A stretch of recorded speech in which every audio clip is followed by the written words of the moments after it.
In all of my years here in Ukraine, I have never witnessed an attack as we saw last night. Ukrainian President Volodymyr Zelensky posting on X that it was one of the largest attacks on Kyiv over the course of the war. Now, the attack started just after midnight and lasted till around 5 o'clock this morning. Ukraine's Air Force claiming 300 drones were sent into Ukraine. Now, 250 of those were heading towards Ukraine's capital here behind me. They would have come in swarms over fields like where I am now in in Kyiv's outskirts.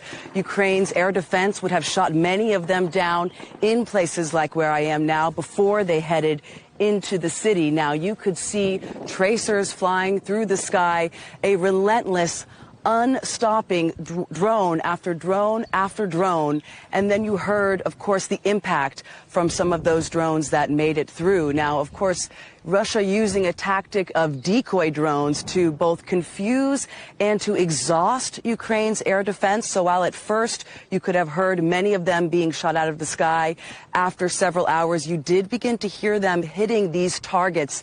And all through the night, fires raging around the city. This morning, you could see plumes of smoke rising into the horizon.